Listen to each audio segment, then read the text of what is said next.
চলুন বন্ধুরা, আজকে আমরা কিভাবে সহজ পদ্ধতিতে গড় করা যায় তার নিয়মকানুন শিখব। এটি সাধারণত প্রাইমারি শিক্ষক নিয়োগ পরীক্ষায় খুবই কমন।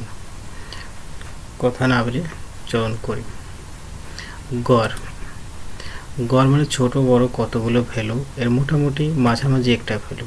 যেমন একটা গ্রামের মানুষের গড় আয় বা ইনকাম হচ্ছে মাসিক ৩,০০০ টাকা, অর্থাৎ সবাই মিলে যে আয় করে সেই পরিমাণ টাকাকে যদি সবার মধ্যে সমান ভাগে ভাগ করে দেওয়া যায় তাহলে এক একজনের ভাগে ৩,০০০ টাকা করে পড়বে।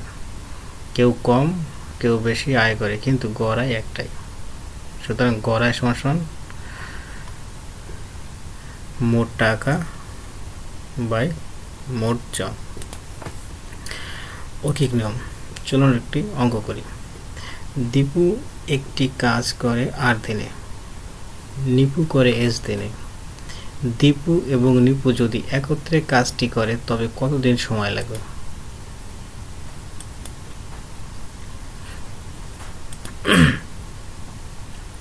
মনে করি দীপু একটি কাজ সম্পূর্ণ করতে ৮ দিন সময় নেয়।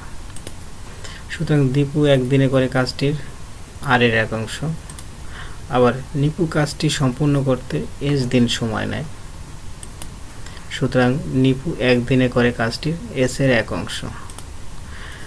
দুজনে একত্রে করলে একদিনে কাজটির আরের এক অংশ যোগ এস এর এক অংশ, অর্থাৎ দুটো লসাগু করলে r plus s by r s অংশ সম্পন্ন হয়। এখন r plus s by r s অংশ করতে সময় লাগে কতদিন? একদিন। সুতরাং এক অংশ করতে সময় লাগে 1 by r plus s by r s, বা এটা যদি আমরা বজ্র গুণন করি 1 গুণ r plus s by r s equal to r plus s by r s দিন। এখন এই টাইম অ্যান্ড ওয়ার্ক অঙ্কগুলো আমরা উপরে স্টেপ কয়টি প্রতিবার না করে কেবল r plus s by r s মুখস্থ করার মাধ্যমে খুব দ্রুত করতে পারি। এখন সেটা কিভাবে করব চলুন আমরা সেখানে যাই। উদাহরণ 1, দীপু একটি কাজ একাকী 8 দিনে করতে পারে, নিপু করতে পারে 6 দিনে।